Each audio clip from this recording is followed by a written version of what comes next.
If you're watching this video right now, chances are something inside you is no longer willing to be quiet. You probably can't name it. You might not even know what exactly pushed you here, but you feel it. Something has shifted. Something is off. It's like standing in your own life and suddenly realizing that the walls are too close. The air feels thinner. The smiles feel forced. The days pass like you're sleepwalking through someone else's story. You've played your role. You've smiled when you were supposed to. You've met expectations. You've done your best to be agreeable, responsible, successful, even likable. But now there's a subtle pressure building beneath your ribs, a growing unease, a sense that the life you've constructed no longer fits, or maybe it never did. You're not broken, you're not weak, you're not dramatic, you're awakening, and it hurts like hell. You see, there comes a moment in life, sometimes loud, sometimes agonizingly quiet, when the false structures we've built around ourselves begin to crack. A moment when the roles we've played, the masks we've worn, the compromises we've made begin to feel unbearable, not because you've failed, but because you've outgrown them. And here's the strangest part. From the outside, your life may look completely fine, functional, even admirable, but on the inside, you're collapsing in slow motion, and no one can see it but you. You may find yourself suddenly exhausted, not just physically, but spiritually. You wake up tired. You walk through your day like you're made of glass. Every interaction feels like an act, every word rehearsed. You try to focus, but something deeper is pulling your attention away. You may even feel guilty for feeling this way. You tell yourself, I should be grateful. People have it worse. This is just a phase. But that's not the truth, is it? Something deeper is happening, and ignoring it won't make it go away. Carl Jung called this process the beginning of individuation, the soul's quiet rebellion against everything false. It's not just a psychological shift, it's an existential rupture. It's your inner world whispering, I can't keep pretending. And the longer you ignore it, the louder it gets. First in your dreams, then in your relationships, then in your body, headaches, tension, insomnia, and eventually in your spirit, through numbness, despair, and the aching question, is this really my life? No one prepares us for this part of the journey. No one tells you that the path to wholeness often starts with falling apart. We're raised to chase stability, acceptance, productivity. We're taught to suppress what's inconvenient, to fit in, to smile, to keep going. But the soul has its own intelligence. It doesn't care about your job title, it doesn't care about appearances, doesn't care how many followers you have or how many expectations you're trying to live up to. The soul wants truth, and when truth is missing, it suffers. And when it suffers long enough, you reach this moment, I taught the one you're in right now, where everything starts to feel fake, heavy, and hollow, where the story no longer makes sense, where your inner world starts knocking hard, not to destroy you, but to wake you up. This is not the end. This is the beginning. Not a breakdown, but a breakthrough in disguise, a necessary unraveling, a sacred interruption, a collapse that clears space for your real life to begin. But before that new life can emerge, you must first face the truth of this moment, not run from it, not cover it up, but truly feel it. And I know that's terrifying, because letting go of who you've been means stepping into the unknown. It means shedding identities, roles, routines, even relationships that no longer align. It means admitting, I don't know who I am anymore. And that kind of honesty, it shakes everything, but it also sets you free. So if you've reached this point in this invisible threshold between who you've been and who you're becoming, I want you to hear this clearly. You're not crazy, you're not failing, you're not alone, you're awakening. You are crossing a bridge that millions before you have crossed. The bridge between imitation and authenticity, between surviving and truly living. And on the other side of this inner chaos is something you can't even imagine yet. Peace, clarity, power, purpose. But first, the old self must be questioned. The illusions must be broken, and the silence inside you must be heard. Because when the soul is ready to evolve, it stops asking for permission. There's a reason you're here, not just on this video, but here, at this crossroads in your life. Maybe it came in the form of a sudden fatigue you couldn't shake. Maybe it was a moment of stillness where everything inside you just stopped. Or maybe it was something more dramatic, a breakup, a breakdown, a betrayal. But whatever it was, it cracked the surface. And once the crack appears, something deeper begins to pour through. You see, the unconscious, that vast inner landscape you've barely explored, doesn't shout. It whispers, it nudges, it drops symbols into your dreams, tension into your body, unease into your everyday life. And when you're finally quiet enough or tired enough or lost enough, you begin to hear it. Not with your ears, but with something older, deeper, more intuitive, like a tuning fork inside your chest that suddenly starts to resonate. Carl Jung believed the unconscious is not chaotic, not meaningless, not random. It has its own symbolic intelligence and its own language. And that language speaks through images, patterns, emotions, synchronicities. It speaks when your conscious mind finally pauses long enough to listen. So if you stumbled on this video today, don't write it off as coincidence. Nothing that truly stirs the soul is ever an accident. This video is not here to entertain you. It's not here to give you 3 steps to happiness or a feel-good dopamine hit. It's a mirror, a confrontation, a call, and calls, the real ones, always come disguised as discomfort. You won't find them in your calendar. They don't arrive when life is going well. They rise from the cracks. When the structure you've built starts falling apart, you might be here because you've been feeling things you can't explain. Tired for no reason. Restless, despite having everything you thought you wanted. Disconnected, even surrounded by people. You look around and nothing's wrong, but inside, nothing feels right. This isn't weakness, it's not failure, and it's certainly not something you should push down or numb out. It's a psychic threshold, the beginning of the end of one version of you, and the opening towards something real. The fear, the shame, the anxiety, the guilt. These aren't glitches, they are signals, indicators that something inside you has outgrown the life you've been living. Not because you're broken, but because you're evolving. And evolution always feels like a breakdown before it feels like a breakthrough. Let's be honest. Most people live like ghosts of themselves. Wake up, work, obey, perform, scroll, repeat. They call it normal, but it's not normal, it's just common. And common doesn't mean healthy, it doesn't mean true. The real tragedy isn't suffering, it's numbness, a slow death by distraction. And it begins the moment you trade your own curiosity, your fire, your uniqueness for comfort, validation, and the illusion of control. Since you were a child, you were conditioned to be digestible, to fit into molds that were already prepared for you. Be quiet, be good, follow the path, don't question, be grateful, be agreeable, be productive. But productive for what? Grateful for what? And good. By whose definition? We were taught to follow the script, but never encouraged to ask who wrote it.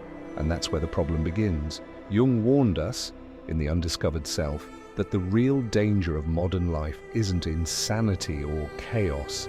It's massification, the slow conversion of the individual into a statistic, a part, a cog, a profile, a role, a worker, a buyer, a voter, a product. When you begin to feel suffocated by your own life, not because it's hard, but because it's hollow, that's not a malfunction. It's your soul resisting mass production. That feeling you've been trying to ignore, that quiet rebellion inside you, it's not a phase. It's the part of you that refuses to die quietly. You might have a degree, a title, a relationship, a whole collection of photos that tell the world you're doing fine. But if there's a voice inside you that keeps saying, this isn't it, that voice is your lifeline. Don't silence it. Don't medicate it. Don't outwork it or outrun it. Because that voice, that ache, is your real self knocking. And it doesn't care what the world expects. It only wants one thing from you, the truth. You've probably felt it. That strange sense of watching your own life from the outside, like you're moving through the motions, doing what's expected, but not really there, like you're performing a version of yourself you never fully agreed to. Some call it burnout, others call it anxiety, but deep down it's not just stress, it's something more primal. It's the soul trying to wake up, that dull, detached feeling. The quiet fog that creeps into your everyday isn't a sign of failure, it's not a malfunction, it's a signal. It's the inner self knocking on the walls of a life that has become too small. The truth is, the person you became to survive, or the one who followed the rules, smiled on cue, said the right things, did the right things, and that version of you is no longer enough to actually live. That version kept you safe. It helped you adapt. It got you here. But it's not who you really are. The world sold you a version of normal. It came packaged with praise and perks, approval from others, a stable paycheck, a life that looks good in photos, but that normal came at a cost you didn't fully realize until much later. Because to earn that approval, you had to trade pieces of yourself. You sacrificed your weirdness, your wildness, your honesty. You muted your instincts. You buried your anger. You dimmed your joy. And the longer you stayed quiet, the more you forgot how to speak in your own voice. Jung warned us, adaptation is necessary, but when adaptation becomes self-abandonment, it turns pathological. And that's exactly what's happened to millions of people. They've adapted so well to the script, they've forgotten there was ever another story. They wake up, they work, they produce, they obey, they entertain themselves into numbness. They don't question it, because no one around them does either. But just because something is common doesn't mean it's true, and just because everyone's playing along doesn't mean the game is worth playing. The system is clever. It doesn't silence your soul by force. It numbs it with noise. It gives you just enough pleasure to keep you distracted. Netflix, scrolling, food delivery, dopamine on demand. It floods you with convenience, so you never have to sit in stillness long enough to hear what's really going on inside. And slowly, without even realizing it, you become spiritually starved. Not because you're doing anything wrong, but because you're not doing anything real. Maybe lately, you've been questioning things you used to accept. Maybe the job that once felt secure now feels suffocating. Maybe the conversations feel shallow. Maybe the things you used to chase feel empty. Maybe you're starting to feel like a stranger in your own life. That's not failure, that's awakening, but the world around you won't see it that way. They'll say, you're just tired, you need a break, don't overthink it. But this isn't just tiredness, it's grief. Grief for the parts of yourself you lost trying to belong. Grief for the years spent chasing someone else's definition of success. Grief for the life that could have been if only you had known you were allowed to choose. Jung once said, the unlived life is a disease from which one can die. And most people, if we're honest, are dying in slow motion. Not from illness, not from tragedy, but from disconnection. From a life lived without meaning, without depth, without self. A life designed for efficiency, not for aliveness. A life guided by duty, not by truth. But here's the thing, you're not most people. If you've made it this far, it's because something in you refuses to sleepwalk through this world. Something in you is cracking through the illusion. You've seen through the surface. You've heard the whisper behind the noise, and now you can't go back. Even if you wanted to, even if it would be easier, because once you taste the edge of truth, the old games stop working. You can't unknow what you know. You can't pretend your soul is fine. You can't squeeze yourself back into a life that no longer fits. So what now? If the mask no longer works, if the script feels fake, if the distractions fall flat, then what's left?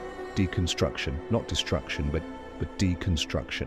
The slow, deliberate unraveling of the life you inherited to make space for the one you were born to live. And that begins by staying awake, by not sedating the ache, by not rationalizing it away. This discomfort you feel, this restlessness, this quiet sorrow, this invisible anguish is not the end. It's the signal, it's the start, it's the moment before rebirth. Let's talk about transformation, not the kind that makes headlines or gets claps on social media, not the before and after photo, not the "look how far I've come" speech. I'm talking about real transformation, the kind that happens in the dark, the kind that feels more like dying than blooming, the kind you're in right now. You're not here because something's wrong with you. You're here because something is waking up in you, and it won't let you keep pretending. We live in a world that pathologizes pain. Feeling lost must be a crisis. Feeling exhausted must be burnout. Feeling disconnected must be trauma. You're taught that suffering is a mistake, a glitch in the system, a personal failing, something to be fixed, medicated, or ignored. But that's not the truth. Suffering isn't a malfunction, it's a message. It's not a sign that you're broken. It's a sign that your current life can no longer hold your expanding soul. Carl Jung said that when the moment of transformation arrives, the soul refuses to keep pretending. The masks stop working. The routine turns grey. The narrative collapses.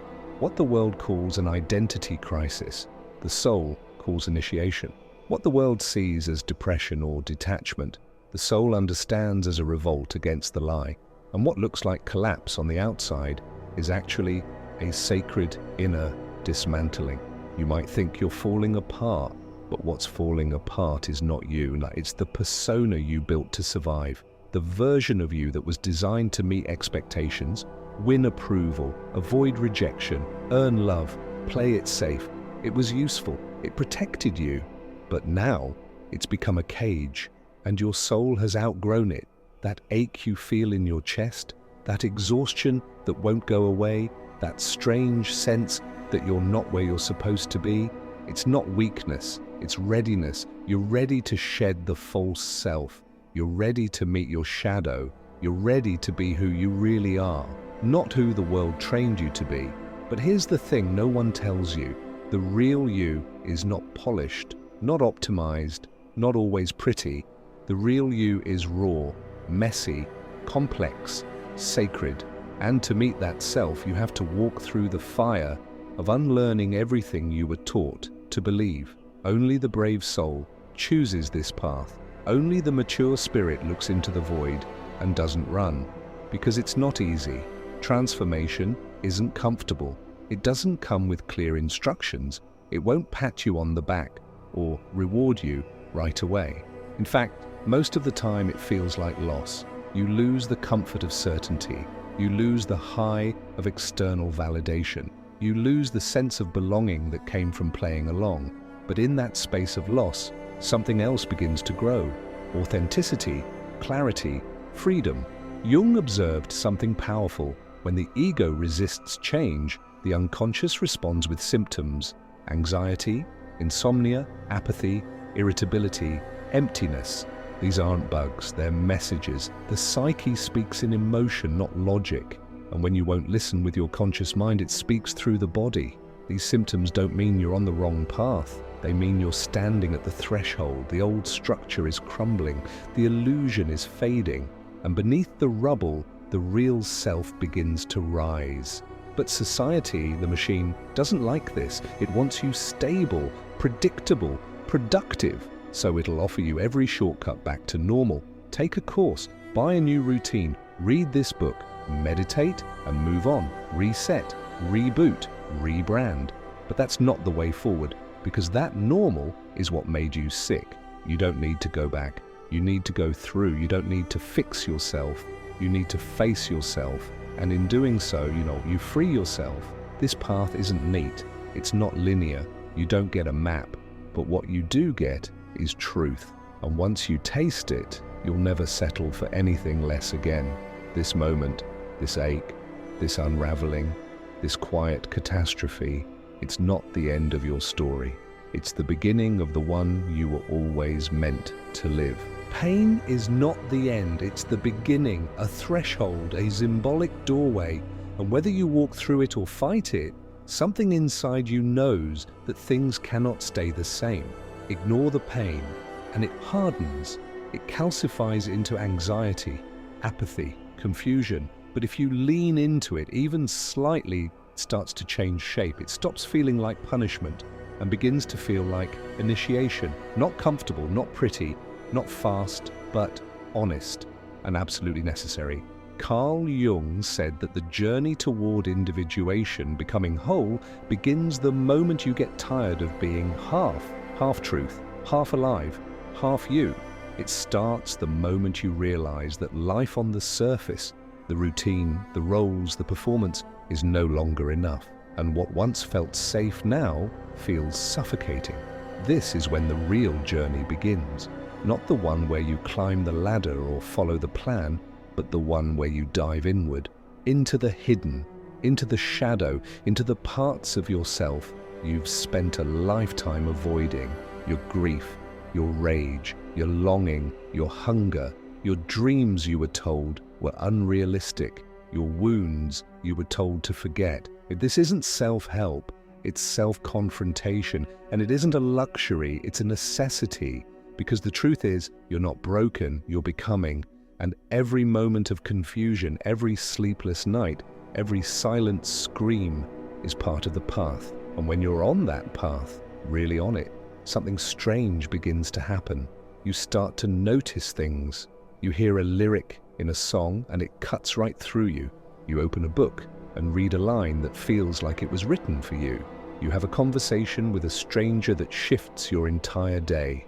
A video like this shows up in your feed and hits you harder than it should. These aren't accidents. They are signals, whispers from the unconscious, breadcrumbs from the deeper intelligence inside you that has always known the way. Jung called it synchronicity, meaningful coincidences that the rational mind can't explain, but the soul instantly recognizes as truth. Synchronicity isn't superstition. It's not wishful thinking or magic.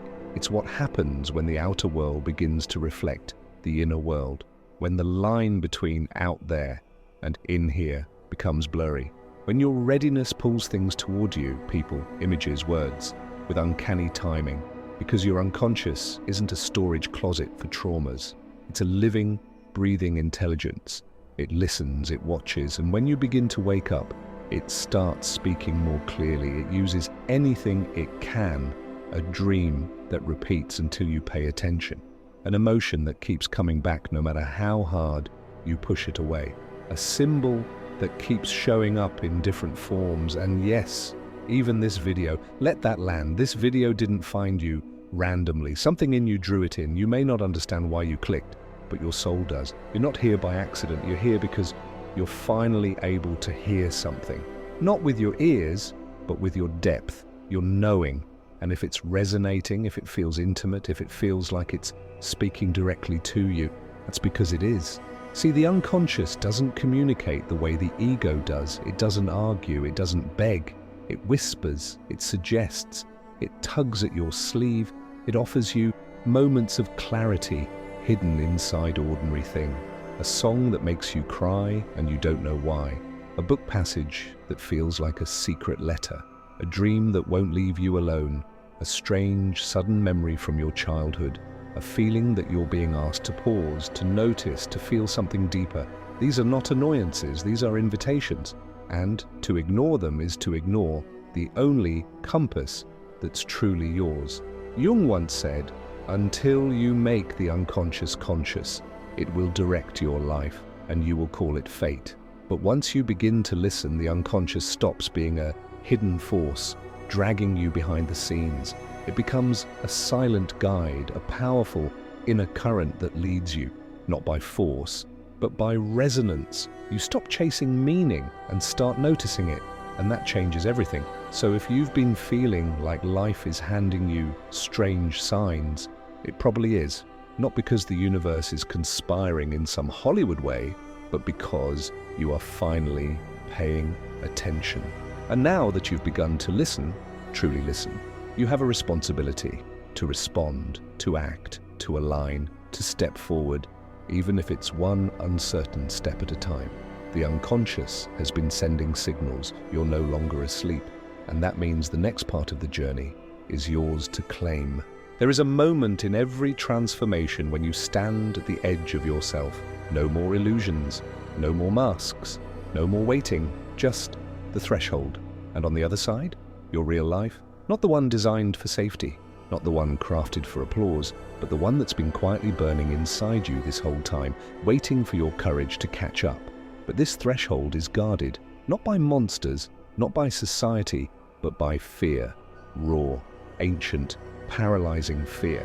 The fear of change, the fear of being seen, the fear of disappointing others, the fear of making the wrong choice and being left with nothing.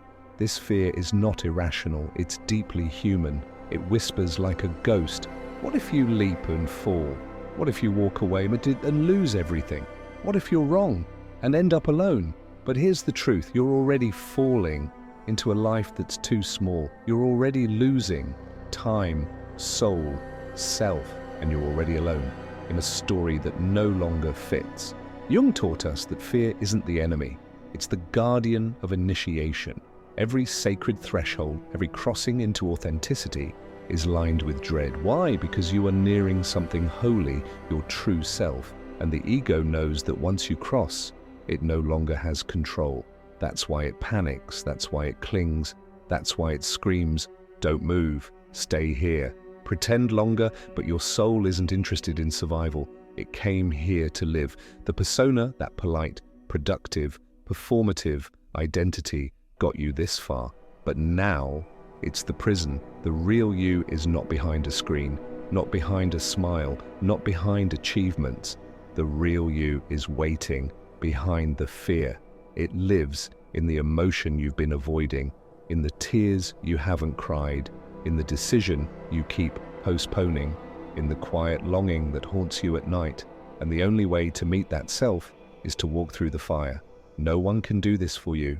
There will be no permission, no perfect timing, no external savior. Because as Jung reminded us, individuation cannot be lived by proxy. No partner can do it, no therapist can do it, no guru, book, or video can do it. Only you. This is the rite of passage into full adulthood, radical responsibility. It doesn't mean you caused your pain, it means you are the only one who can transform it. It means you stop waiting, stop blaming, stop outsourcing your aliveness. And you say, I don't know where this leads, but I can no longer stay where I am. This is the crossing, the invisible line that separates those who sleepwalk from those who awaken, those who conform from those who create, those who survive from those who live. And if you've made it to this point, you've already felt it. That sacred tension, that unbearable clarity, that pull, that knowing that something must change. Even if you don't know how, you will not feel ready. You will still be scared, still uncertain, still full of doubt. But readiness is not the prerequisite. Honesty is. And you've already been honest enough to admit this isn't it. So the question now is simple. Will you leap? Not someday, not when the timing is perfect, not when you feel brave. Now, write it, say it, declare it. I choose to cross. Not for the algorithm, not for me, for you. Because naming is invoking, writing is sealing. And this small gesture might be the first real decision of your new life. No one will knock on your door. There is no manual. There is no applause waiting at the end of this decision. There is only your soul and the voice that has been waiting for this moment for years. You have waited long enough. No more performing, no more pretending, no more postponing. This is your line in the sand. And once you cross, even if you tremble, even if you fall, you will rise on the other side as someone real, someone whole, someone awake. So if this video reached you, truly reached you, it's because something in you was already reaching back. Keep going. The next video is not just content, it's the next step on your path. You don't need to know the whole road, just take the next step. You've already begun. Don't stop now.